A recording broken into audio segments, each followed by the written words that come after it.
Hello everyone. आज हम लोग लेकर के आए हैं सेट्स का अगला लेक्चर नंबर 3। इसमें हम लोग देखेंगे टाइप्स ऑफ सेट्स, यानी सेट्स कितने प्रकार के होते हैं, उनके डेफिनेशंस को डिटेल में समझेंगे और इनके ऊपर बेस्ड कुछ क्वेश्चंस को सॉल्व करेंगे। तो चलिए स्टार्ट करते हैं। अगर आपने पहले के वीडियो नहीं देखे हैं, लेक्चर नंबर 1 और लेक्चर नंबर 2 नहीं देखा है, तो आप पहले जा कर के वो वीडियो देखिए, क्योंकि उसमें मैंने डिटेल से बताया कि सेट्स क्या होते हैं, रोस्टर फॉर्म क्या होते हैं, सेट बिल्डर फॉर्म क्या होते हैं, कैसे लिखते हैं। तो आप उन वीडियो को जा कर के ज़रूर देखिए, क्योंकि वो वीडियो देखने के बाद आपको ये वीडियो समझ में आएगी। ठीक है, चलिए स्टार्ट करते हैं। आज हम देखेंगे types of sets. Types of sets में पहला जो सेट है वो है एम्प्टी सेट। ठीक है, एम्प्टी मतलब क्या होता है? खाली। Empty set, A set which does not contain any element is called the empty set or the null set or the void set. empty set, null set और void set तीनों एक ही नाम है। ठीक है, empty मतलब क्या होता है? खाली। null मतलब जिसमें कुछ भी ना हो, और void मतलब भी क्या होता है? खाली। ठीक है, तो empty set क्या होता है? a set which does not contain any element, वैसा सेट जिसमें कि कोई एलिमेंट्स ना हो। ठीक है ना, उनको empty set कहते हैं। empty set is denoted by the symbol phi और empty। ठीक है, empty set को हम लोग phi से डिनोट करते हैं, और क्या करते हैं उसको empty मतलब सेट को इस तरह से ब्रेसेस में लिख करके खाली छोड़ देते हैं। खाली छोड़ने का मतलब क्या है कि इसमें कोई एलिमेंट्स नहीं है। ठीक है, तो empty set को डिनोट करने का तरीका है। empty set में एक भी एलिमेंट्स नहीं होते हैं। अगर एक भी एलिमेंट्स नहीं होते हैं तो हम इसको इस तरह से नहीं कर सकते हैं, ज़ीरो एलिमेंट्स नहीं लिख सकते हैं। ठीक है, ज़ीरो एलिमेंट्स लिखने का मतलब क्या हो गया कि ज़ीरो खुद एक एलिमेंट है। ठीक है, तो ज़ीरो नहीं लिख सकते हैं, तो हम इसको एक नया सिंबल फाई से डिनोट करते हैं। तो कहीं भी अगर फाई लिखा हुआ है इट मीन्स वो एम्प्टी को रिप्रेजेंट कर रहा है। ठीक है, और नहीं तो इस तरह से आप लिख सकते हैं। एग्जाम्पल लेकर के देखते हैं। Let a is equal to x, और x की जो वैल्यू है वो 1 से बड़ी है, 2 से छोटी है। ठीक है, और x is a natural number. तो आपको पता है कि नेचुरल नंबर क्या होते हैं? 1 2 3 4 5 एंड सो ऑन, ये सब क्या है? नेचुरल नंबर है। ठीक है ना, लेकिन कोई भी नेचुरल नंबर जो हो x है वो 1 से बड़ा और 2 से छोटा, तो 1 और 2 के बीच में जितने भी नंबर्स आएंगे 1.1 1.2 1.3 1.4 1.9 तक 1.999 वो नेचुरल नंबर तो नहीं होते हैं। तो एक के बाद नेचुरल नंबर क्या होता है? डायरेक्ट 2 होता है, तो इनके बीच में कोई नंबर नहीं होता। ठीक है, तो अगर हम इसका आंसर लिखें तो ये क्या लिख पाएंगे? इसका आंसर कोई भी एलिमेंट्स नहीं होगा। तो कोई भी एलिमेंट्स नहीं होगा तो या तो इसका आंसर इस तरह से आप लिख सकते हैं, और नहीं तो आप सीधा फाइव लिख सकते हैं। ठीक है, एक और एग्जांपल से समझते हैं। b is equal to x such that x square is equal to 4, x is odd. ठीक है ना, x square is equal to 4, इसको आप इस इक्वेशन को सॉल्व करते हैं तो एक्स इज इक्वल टू क्या हो जाएगा? अंडर रूट 4, और रूट हमेशा प्लस माइनस दोनों में होता है। इट मीन्स एक्स की वैल्यू क्या आ जाएगी? +2 या -2। ठीक है ना, एक्स की वैल्यू क्या आएगी? +2 और -2। तो +2 क्या है? एक पॉजिटिव इंटीजर है, और -2 क्या है? एक नेगेटिव इंटीजर है। ठीक है, +2 एक इवन नंबर है और -2 भी एक इवन नंबर है। तो ये दोनों ही क्या है? ये पॉजिटिव इवन नंबर है और ये नेगेटिव इवन नंबर है, लेकिन ये ऑड नहीं है। ठीक है, तो ये दोनों इवन आ रहे हैं, बट यहाँ पे बोला जा रहा है एक्स इज़ ऑड। तो ऐसा इसका सॉल्यूशन कभी भी ऑड नहीं होगा, इसका सॉल्यूशन हमेशा क्या होगा? इवन नंबर होगा। ठीक है, तो इसके सेट में हम लोग क्या लिख सकते हैं? बी के आंसर में तो लिख सकते हैं b इज़ इक्वल टू 5, यानी कि कोई भी एलिमेंट्स ऐसा नहीं है जो इसके सॉल्यूशन हो सकते हैं। एक्स की वैल्यू हो सकती है और एक्स क्या हो? एक ऑड नंबर हो। ठीक है, इवन के केस में ये दोनों आंसर बन सकते हैं इसके, बट यहाँ पे हमें गिवन है ऑड, तो ऑड के केस में इसका आंसर क्या होगा? 5। ठीक है, आगे बढ़ते हैं। नेक्स्ट है हमारा फाइनाइट एंड इनफाइनाइट सेट। ठीक है, finite set and infinite set, a set which is empty or consists a definite number of elements is called finite, otherwise the set is called infinite। ठीक है, क्या बोला जा रहा है कि कोई भी सेट, ठीक है, सेट्स किसको कहते हैं? मैंने पिछले लेक्चर में डिटेल में बताया सेट्स किन्हें कहेंगे किसे नहीं कहेंगे। तो ए सेट विच इज़ एम्प्टी, या तो वो सेट क्या हो, एम्प्टी हो, यानी उसमें एक भी एलिमेंट्स ना हो, या फिर उनमें क्या हो, consist A definite number of elements, मतलब उनमें जो एलिमेंट्स है वो एक फिक्स्ड हो, डिफिनाइट हो, ठीक है ना, यानी कि जिनको कि गिना जा सकता है, ठीक है। तो ऐसे सेट्स को क्या बोलेंगे, फाइनाइट सेट बोलेंगे। अदरवाइज नहीं तो क्या बोलेंगे, उसे इनफाइनाइट सेट बोलेंगे, ठीक है ना। एग्जाम्पल से समझते हैं। Let W be the set of days of a week. कोई सेट है W और उनमें क्या लिया हमने, set of days of the week, सप्ताह के दिन, ठीक है ना। तो W में आप क्या बना सकते हैं, तो W का बनेगा वीक में कौन कौन से डेज होते हैं, Sunday, Monday, Tuesday, Wednesday, Thursday, Friday और सैटरडे, यही हो सकते हैं। तो इनके एलिमेंट्स को हम काउंट कर सकते हैं ना, एक एलिमेंट्स, दो एलिमेंट्स, तीन एलिमेंट्स, चार एलिमेंट्स, पांच एलिमेंट्स, छः एलिमेंट्स, सात नंबर। तो वैसे सेट जिनके एलिमेंट्स को काउंट किया जा सकता है, तो उस तरह के सेट्स को बोलते हैं फाइनाइट सेट, और जिनके एलिमेंट्स को काउंट नहीं किया जा सकता है, ठीक है ना, उनको क्या बोलेंगे, इनफाइनाइट सेट। जैसे let g be the set of a point on a line. तो आपको पता है एक लाइन जो होती है, स्ट्रेट लाइन जो होती है या कर्व लाइन जो भी होती है, ठीक है, वो इन्फिनाइट नंबर ऑफ पॉइंट्स से मिलके बनी होती है, उसमें छोटे छोटे बहुत सारे पॉइंट्स होते हैं, ठीक है। ये P1 है, ये P2 है, ये P3 है ना।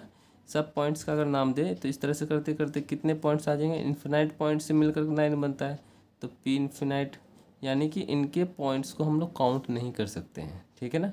तो पॉइंट्स को काउंट नहीं कर सकते हैं तो ये कौन सा सेट हो जाएगा हमारा, इनफाइनाइट सेट हो जाएगा, ठीक है ना, जिनके एलिमेंट्स को हम लोग काउंट नहीं कर सकते हैं। जैसे एक और एग्जांपल ले सकते हैं, set of all even number, ठीक है। तो अगर हम इवन नंबर का सेट बनाएं, ठीक है, तो इनके इवन नंबर में क्या आ जाएगा, 2 4 6 8 10 12 14, इस तरह से आते जाएंगे, बहुत सारे आते जाएंगे, है ना। तो कितने आएंगे, इन्फिनाइट आएंगे। तो इनको हम काउंट नहीं कर सकते हैं कितने हैं, 5 हैं, 10 हैं, 20 हैं, तो इनको क्या बोलेंगे, हम इनफाइनाइट सेट बोलेंगे, ठीक है। तो फाइनाइट और इनफाइनाइट समझ में आ गया। आगे बढ़ते हैं, जो हमारा नेक्स्ट है, बात करते हैं इक्वल सेट्स की, ठीक है। Two sets A and B are said to be equal if they have exactly the same elements and we write A is equal to B। क्या बोला जा रहा है कि दो सेट है हमारे पास, एक सेट A है और एक सेट B है। तो A और B को इक्वल तभी बोला जाएगा if they have exactly the same elements, अगर उन दोनों सेट के पास एग्जैक्टली सेम एलिमेंट्स होंगे, ठीक है ना। तब हम अगर एग्जैक्टली सेम एलिमेंट्स होंगे तो हम क्या बोलेंगे कि ए बी के बराबर है, a is equal to b, ठीक है ना। Otherwise the set are said to be unequal, otherwise उनको क्या बोलेंगे, अनइक्वल सेट बोलेंगे, और उसको हम क्या लिखेंगे, ए नॉट इक्वल टू बी, ठीक है। आइए एग्जांपल से समझते हैं। ए इज इक्वल टू एक सेट गिवन है हमें 1 2 3 4, ठीक है, और बी कोई सेट गिवन है जिसके एलिमेंट्स हैं 3 1 4 2, ठीक है। तो ए के एलिमेंट्स है 1 2 3 4 और इसके एलिमेंट्स भी क्या है 1 2 3 और 4। आगे पीछे लिखे हुए तो इससे कोई मतलब नहीं है, एलिमेंट्स बस सेम होनी चाहिए। हमें क्या देखना है, इसमें 4 एलिमेंट्स हैं, इनमें भी 4 एलिमेंट्स हैं, और जो जो एलिमेंट्स इनमें हैं वही एलिमेंट्स इनमें भी है। 1 है, 2 इसमें भी है, 2 इसमें भी है, इसमें 3 है, इसमें भी 3 है, इसमें 4 है और इसमें भी 4 है। तो हम लोग क्या बोलेंगे कि ए सेट जो है वो बी के बराबर है। देन हम क्या लिख सकते हैं, a is equal to b, और यहाँ पे क्या बोलेंगे, a and b are equal sets, ठीक है। नोट में एक छोटी सी बात याद रखनी है, a set does not change if one or more element of the set are repeated, ठीक है ना। दो सेट अलग नहीं होते हैं, ठीक है ना, अलग नहीं होते हैं। किस केस में अलग नहीं होते, अगर किसी सेट्स के एलिमेंट को रिपीट करके बार बार लिख दिया जाए, ठीक है, तो उस केस में दो सेट्स अलग नहीं कहलाते हैं, फिर भी वो दोनों क्या कहलाते हैं, इक्वली कहलाते हैं। जैसे मान लेते हैं कि ए इज इक्वल टू 1 2 3, कोई एलिमेंट कोई सेट है जिसके एलिमेंट्स 1 2 और 3 है, और बी कोई सेट्स है जिसके एलिमेंट 2, 2, 1, 3, 3 है, ठीक है ना। तो एलिमेंट्स को रिपीट करके लिखा गया है और उन्हीं एलिमेंट्स को रिपीट किया गया जो कि ए में है, ठीक है। तो इस केस में अगर रिपीटेशन हो जाता है, ठीक है ना, किसी एलिमेंट को रिपीट, जैसे 2 को 5 बार लिखते हैं, 3 को 8 बार लिखते हैं, 1 को 3 बार लिखते हैं, है ना, तो उस केस में ए और बी अलग अलग नहीं होते हैं, ठीक है ना, फिर भी वो दोनों क्या होंगे, इक्वल, क्योंकि एलिमेंट्स तो सेम है ना, 1, 2 और 3, इसमें भी है 1, 2 और 3 है, ठीक है। 3 2 बार लिख देने से 3 अलग नहीं हो जाएगा, इसलिए ए और बी क्या है यहाँ पे, इक्वल, इन दोनों को क्या बोलेंगे, इक्वल सेट बोलेंगे, ठीक है। अब जो हमने सीखा उनके ऊपर हम कुछ क्वेश्चंस प्रैक्टिस करेंगे, एनसीईआरटी के क्वेश्चंस एग्जांपल्स को लगाएंगे, और इसके बाद हम लोग नेक्स्ट एक्सरसाइज करेंगे जो कि इन्हीं के ऊपर बेस्ड है, ठीक है। इन जैसे ये क्वेश्चंस सॉल्व होंगे, ठीक इसी टाइप्स के क्वेश्चंस हमें अगले एक्सरसाइज में मिलेंगे, तो इन क्वेश्चंस को ध्यान से लगाना पड़ेगा और सीखना पड़ेगा, ठीक है, ताकि हमारा अगला एक्सरसाइज जो है वो ईजिली हो पाए। तो वो एनसीईआरटी का एग्जाम्पल नंबर 6 है, state which of the following set are finite and infinite. Finite अभी देखा था हमने और इनफाइनाइट देखा था हमने। इनफाइनाइट किसको बोलेंगे, जिसके एलिमेंट्स को काउंट कर सकते हैं, और इनफाइनाइट किसको बोलेंगे, जिसके एलिमेंट्स को काउंट नहीं कर सकते। तो पहला जो सेट है x such that x belongs to natural number, x एक नेचुरल नंबर है और एक्स क्या है, इनके सॉल्यूशन है, ठीक है। तो इनको सॉल्यूशन को करेंगे तो ये पूरी वैल्यू ज़ीरो कब होगी, जब या तो ये वैल्यू ज़ीरो हो जाए या ये वैल्यू ज़ीरो हो जाए, तो दोनों को बारी बारी से ज़ीरो करते हैं। तो x minus 1 is equal to zero, x की वैल्यू कितनी आ गई, +1, ठीक है। और x minus 2 is equal to zero, तो x की वैल्यू कितनी आ गई, +2। तो इसके सॉल्यूशंस क्या क्या हुए, इनके सॉल्यूशंस होंगे 1, 2। तो इनके कितने एलिमेंट्स हैं, 2 एलिमेंट्स, तो काउंट कर सकते हैं 1 एलिमेंट 2 एलिमेंट, है ना। तो ये क्या है, फाइनाइट है, ठीक है, ये क्या है, फाइनाइट सेट है, ठीक है। नेक्स्ट देखते हैं, x such that x belongs to natural number and x square is equal to 4। इस इक्वेशन को सॉल्व करेंगे, x square is equal to 4 है, तो एक्स इज इक्वल टू क्या आएगा, +-2 आएगा, ठीक है ना, 4 का स्क्वायर रूट +-2। तो इसके एलिमेंट्स क्या क्या हो जाएंगे, +2 एंड -2। तो इनके एलिमेंट्स को भी काउंट कर सकते हैं, एक एलिमेंट और 2 एलिमेंट, तो ये भी क्या हो जाएगा, हमारा फाइनाइट सेट हो जाएगा, ठीक है। Next, x such that x belongs to natural number and 2x minus 1 is equal to 0, ठीक है ना। तो इस इक्वेशन को सॉल्व करेंगे, 2x minus 1 is equal to 0, तो 2x इज इक्वल टू कितना हो जाएगा, +1, तो x इज इक्वल टू कितना हो जाएगा, 1/2, ठीक है। तो x की वैल्यू क्या आई है, 1/2, ये हो गया हमारा 1/2, ठीक है। तो कितने एलिमेंट्स आए हैं, एक ही एलिमेंट्स आया है 1/2, तो इसको क्या बोलेंगे, ये भी फाइनाइट सेट है, ठीक है। अच्छा, जिन सेट्स का आंसर एक भी एलिमेंट्स नहीं आते जिनमें, उनको क्या बोलते हैं, वॉइड सेट, एम्प्टी सेट। और जिस सेट में केवल एक एलिमेंट आते हैं, ठीक है ना, केवल एक एलिमेंट आते हैं, उसको बोलते हैं, एक नया नाम देते हैं उसको, सिंगलेटन सेट, सिंगलेटन सेट। तो इसको आप सिंगलेटन सेट बोल सकते हैं क्योंकि इसमें एक सिंगल एलिमेंट है बस, ठीक है। नेक्स्ट है x such that x belongs to natural number and x is a prime, ठीक है। तो x is a natural number and x is a prime. तो नेचुरल नंबर आपको पता है 1 2 3 4 5, 1 2 3 4 5 6 7 8 9 10 एंड सो ऑन, है ना। और इसमें जो सबसे छोटा प्राइम नंबर है वो क्या है, 2, और 2 एक ऐसा नंबर है जो कि इवन भी है और प्राइम भी है, ठीक है।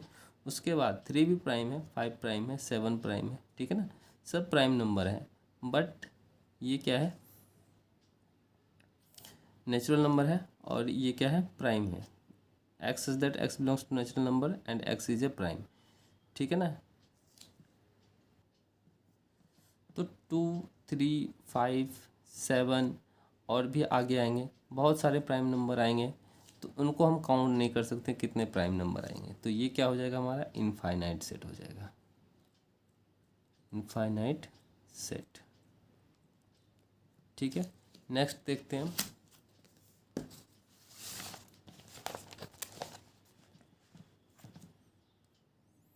नेक्स्ट है हमारा x such that x belongs to natural number and x is odd, ठीक है ना। एक्स एक नेचुरल नंबर है और एक ऑड नंबर है। तो नेचुरल नंबर 1 2 3 4 5 6 7 8 है ना, 4 5 6 7 8 बहुत सारे नेचुरल नंबर होते हैं। और इनमें ऑड नंबर को उठा लिया जाए तो ऑड नंबर कितने होंगे, 1 3 5 7 9, ये भी बहुत सारे होंगे। तो ये क्या होगा, हमारा इनफाइनाइट सेट होगा, ठीक है, इनफाइनाइट सेट, ठीक है। एग्जाम्पल नंबर 7 नेक्स्ट है हमारा, find the pairs of equal set if any give reason, ठीक है ना। हमें कुछ सेट्स दिए हुए हैं ए बी सी डी और ई, हमें इनमें बताना है कि कौन से सेट्स आपस में इक्वल हैं, ठीक है। तो जो सेट्स रोस्टर फॉर्म में है वो तो ठीक है, और जो सेट बिल्डर फॉर्म में है हम उनको रोस्टर फॉर्म में लिख लेते हैं ताकि हम कंपेयर कर पाएँ कौन से सेट्स किसके इक्वल है, ठीक है। तो ए हमारा 0 है, ठीक है, ये रोस्टर फॉर्म में है। ये हमारा सेट बिल्डर फॉर्म में है, तो इसको हम लोग लिखेंगे पहले रोस्टर फॉर्म में, ठीक है। तो बी क्या होगा, बी है x is that x is greater than 15 and x less than 5। X की जो वैल्यू है वो 15 से बड़ी है, ठीक है, और एक्स की वैल्यू 5 से छोटी है। तो 15 से बड़ा और 5 से छोटा, ठीक है, कौन सा नंबर होगा जो कि 15 से बड़ा होगा और 5 से छोटा होगा। तो ऐसा कोई नंबर नहीं है जो कि 15 से बड़ा हो और 5 से छोटा हो। तो बी का आंसर क्या होगा, 5, ठीक है ना, ये एम्प्टी सेट है, ठीक है। सी क्या है, x is that x minus 5 is equal to 0। तो सी का जो आंसर होगा, इस क्वेश्चन को सॉल्व करेंगे, -5 को उधर लेके जाएंगे तो एक्स की वैल्यू कितनी आएगी, 5, ठीक है। डी सेट को ले लेते हैं, x is that x square is equal to 25। Equation को सॉल्व करेंगे तो डी की वैल्यू आएगी +5 और -5, और ई क्या हो जाएगा हमारा, x is that x is an integer, ठीक है, positive root of the equation. इस इक्वेशन का इंटीजर है और एक वो पॉजिटिव रूट है, ठीक है। तो पहले हमें इस इक्वेशन को सॉल्व करना पड़ेगा, x square -2x - 15 is equal to 0, ठीक है। इसको सॉल्व करेंगे, एक्स स्क्वायर 15 को क्या लिख सकते हैं हम, 3 × 5 लिख सकते हैं, तो प्लस का 3x - 5x - 15 is equal to 0 लिख सकते हैं। यहाँ से x कॉमन लेंगे तो x + 3, और यहाँ से -5 कॉमन लेंगे तो x + 5 x + 3 हो जाएगा, ठीक है। तो x + 3 × x - 5, इसको और सॉल्व करेंगे, इज इक्वल टू 0 है, ठीक है। तो x + 3 इज इक्वल टू 0, तो x इज इक्वल टू कितना आ जाएगा, -3, और x - 5 इज इक्वल टू 0, तो x इज इक्वल टू कितना आ जाएगा, +5। तो हमसे बोला जा रहा था पॉजिटिव रूट, तो ये क्या है, नेगेटिव रूट है, और ये क्या है, पॉजिटिव रूट है। तो ई का सॉल्यूशन कितना हो जाएगा पॉजिटिव रूट में, 5। -3 को नहीं लेंगे क्योंकि ये नेगेटिव रूट है, ठीक है। क्वेश्चन में बोला जा रहा है पॉजिटिव रूट, तो ई का क्या हो जाएगा हमारा, 5 हो जाएगा। तो कौन कौन से सेट आपस में इक्वल है, तो सी का एलिमेंट 5 है और ई का एलिमेंट 5 है। तो हम लोग कह सकते हैं फाइनली कि set C is equal to E, ठीक है, सेट सी जो है वो ई के इक्वल है। नेक्स्ट क्वेश्चन है हमारा क्वेश्चन नंबर 8, एनसीईआरटी का एग्जांपल नंबर 8, ठीक है। Which of the following pair of sets are equal, justify your answer. पहला सेट है X, the set of letters in alloy, and B है the set of letter in loyal. आपको बताना है कि इन दोनों सेट्स में कौन से सेट इक्वल हैं कि नहीं है, ठीक है, और जस्टिफाई और आंसर, अपने आंसर को जस्टिफाई करना है। तो एक्स कोई सेट है जो कि एलॉय के वर्ड्स हैं, तो एलॉय के वर्ड्स में एक्स क्या लिख सकते हो आप, एलिमेंट्स लिखोगे तो ए एल ओ वाई, ठीक है ना। एल को 2 बार नहीं लिखेंगे क्योंकि हम लोग लेटर्स को रिपीट करके नहीं लिखते हैं, ठीक है। ये सब मैंने पिछले लेक्चर में आपको बताया था। बी सेट क्या होगा, अगर लॉयल को करें तो क्या हो जाएगा, एल ओ वाई ए, और फिर से एल है तो उसको रिपीट करके नहीं लिखेंगे। तो ए इसमें भी है, इसमें भी है, एल इसमें भी है, इसमें भी है, ओ इसमें भी है, इसमें भी है, वाई इसमें भी है। तो सभी एलिमेंट्स मैच कर रहे हैं एक्स और बी के, तो हम लोग कह सकते हैं कि x is equal to b. ठीक है, क्योंकि एक्स के सभी एलिमेंट्स बी में हैं।